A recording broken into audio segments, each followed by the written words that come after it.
Aujourd'hui, on va parler. Et je pense que c'est nécessaire de parler. Parce que je vous ai pas trop donné de nouvelles sur les prochaines vidéos concernant vraiment le cinéma. Parce que je sais, j'ai beaucoup privilégié ces derniers temps les vidéos concernant les achats. Donc que ce soit les ciné-shops avec mes achats mensuels ou alors les achats faits en vide-grenier. Je sais que ça ne plaît pas à tout le monde. Je sais que beaucoup sont déçus de ne plus voir de vidéos concernant vraiment le cinéma sur ma chaîne. Vous m'envoyez le premier désolé et le premier déçu du manque de vidéos de ce genre sur la chaîne. Parce que forcément, c'est pas vraiment de mon fait. Et ça tient là de deux choses. Tout d'abord, et vous l'avez vu dans le titre, le syndrome de la page blanche. J'ai énormément de mal à écrire en ce moment, que ce soit les reviews, les star stories, etc.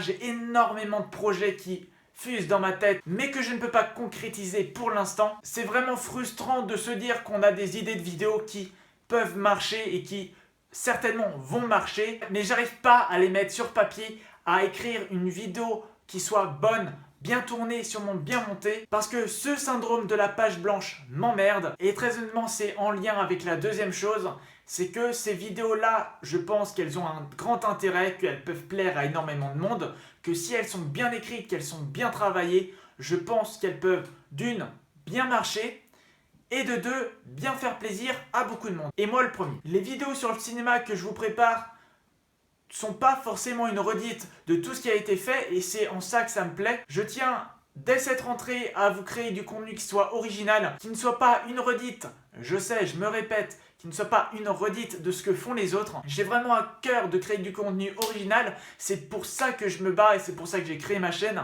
C'était pour faire pas comme les autres, même si voilà, j'utilise des codes de certains. Vous l'aurez donc compris, je ne suis pas forcément hyper satisfait de toutes les vidéos que je fais. Je ne suis pas pleinement satisfait dans le sens où certaines vidéos que j'ai faites au tout début de la chaîne, c'est des vidéos dont souvent je me dis que je pourrais en refaire une mise à jour. Et c'est pour ça qu'en ce moment, ces derniers temps, je suis tellement frileux à vous sortir des vidéos sur le cinéma. Parce que c'est tellement facile de sortir des vidéos d'achat. Ça ne demande pas énormément de préparation. Presque l'intégralité des vidéos que j'ai faites cette année et depuis le début de la chaîne, il y a plus de 150 vidéos sur la chaîne et presque toutes ont été faites en impro. L'impro c'est très facile et c'est très bien pour des vidéos d'achat parce que on est directement dans l'affect, on est directement dans le ressenti des achats qu'on a fait en vide-grenier, des achats qu'on a fait dans le mois. Et donc du coup, improviser sur ces vidéos-là, c'est vraiment très bien et c'est la méthode qui marche pour moi. Parce qu'en plus, ça ne demande pas, et il faut être honnête, ça ne demande pas énormément de travail. Il y a juste le montage qui est chiant, mais bon ça,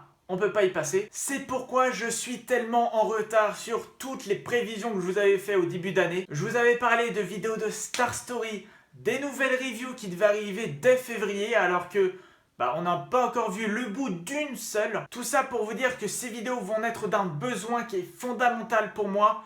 Vous êtes de plus en plus nombreux sur la chaîne. Je vous en remercierai jamais assez. Et vu que vous êtes plus nombreux, vous êtes également plus exigeants. Et je préfère que cette exigence-là soit mise d'abord par moi-même. Ça me permet d'anticiper les possibles réactions. C'est pourquoi dès cette rentrée et l'année 2017 va être remplie de vidéos que j'espère d'une excellente qualité. Parce qu'avec 1200 abonnés, je peux pas faire les mêmes choses qu'avec 160. Parce qu'avec 1100 abonnés, je peux pas me permettre d'avoir la qualité que j'avais avec mes 500 abonnés. C'est pourquoi j'ai vraiment envie de me surpasser. Mais ne vous inquiétez pas, cette année, j'ai beaucoup plus de temps à vous accorder, à la chaîne. C'est pourquoi les grands projets que j'ai, Star Story, les nouvelles reviews, les vidéos sur les séries télé, tous ces gros projets que j'ai vont forcément être réalisés cette année. Cette vidéo est totalement improvisée, je n'ai pas de texte. Donc excusez-moi par avance si je peux me répéter, mais bien évidemment que l'objectif de cette fin d'année, de cette année 2017, c'est vous faire des vidéos de plus en plus sur le cinéma. J'ai commencé ma chaîne YouTube avec un principe simple.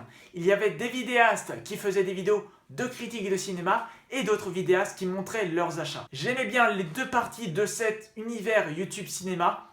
J'ai voulu les réunir dans ma chaîne, faire aussi une chaîne YouTube pour m'occuper, pour occuper ces longues heures voilà, où je ne faisais rien parce que j'étais pas à la fac. Et je voulais faire quelque chose au lieu de glander devant la télé. Vous êtes de plus en plus nombreux et je pense que je fais très bien les vidéos d'achat. Je pense que ça vous plaît. Au vu des vues et des likes, je pense que vous aimez bien ça. Mais c'est vrai que je me fais toujours ce petit reproche de ne pas faire assez de vidéos sur le cinéma. Mais cette absence de vidéos s'explique très simplement. C'est que je n'ai pas envie de faire comme les autres. Durandal, In the Panda, le Fossoyeur pour prendre 3 exemples concrets. Ces vidéastes-là font des vidéos d'une exceptionnelle qualité. Ils font un travail génial, un travail que je ne pourrais jamais égaler. Et puisque les vidéos de critiques de cinéma mettent beaucoup plus de temps, demandent beaucoup plus d'énergie que des vidéos d'achat, essayer de me différencier de ces cadors-là, ça va me demander encore plus de temps, encore plus d'énergie. C'est pour ça que toutes ces vidéos-là sont retardées, parce que c'est très simple, j'ai envie de totalement me différencier d'eux. J'ai envie de faire un contenu original, un contenu travaillé. Ils sont incontournables. Et j'ai envie aussi d'être incontournable à ma façon. Tout le contenu que je pense dans ma tête, tout le contenu que je prévois pour les semaines, les mois à venir, c'est du contenu que je n'ai pas vu sur aucune chaîne française de YouTube. Et je me dis que ces vidéos-là ont un potentiel énorme. Je pense que ces vidéos-là peuvent plaire à beaucoup de gens, mais ces vidéos-là doivent être énormément travaillées. Je ne peux pas commencer à balancer une vidéo sur Margot Robbie sans qu'elle soit travaillée. Parce que ma plus grosse erreur serait de balancer sur YouTube des vidéos le plus régulièrement possible, de faire du fast-food vidéo, des vidéos pas travaillées, et que je regretterai après. J'ai pas envie de faire une vidéo et regretter 3 semaines après de l'avoir fait et de me dire merde, faut que je fasse une mise à jour. Les vidéos cinéma qui doivent arriver sur la chaîne doivent être des vidéos que je ne veux plus refaire. Des vidéos que j'ai tellement bien fait qu'il n'y a plus besoin de les refaire. C'est pour ça que ce genre de vidéo va être assez rare sur la chaîne, va arriver incessamment sous peu quand même, mais c'est des vidéos vraiment que j'ai envie de travailler. Je vais être honnête avec vous, je ne peux pas vous donner une vidéo de cette qualité une fois par semaine, c'est pas possible. C'est pour ça qu'il y a des vidéos Cinéshop qui me permettent aussi pour moi d'être un peu soupape, parce que ces vidéos-là d'achat n'ont pas besoin vraiment d'un travail exceptionnel dessus.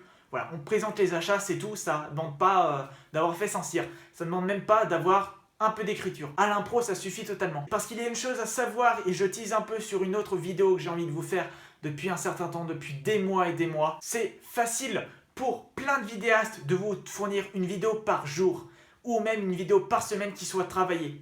Parce qu'en général, ces gens-là, c'est leur métier YouTube. Pour bon nombre de vidéastes comme moi, on a souvent un travail, des fois des études à côté, et donc on n'a pas forcément énormément de temps à fournir à YouTube.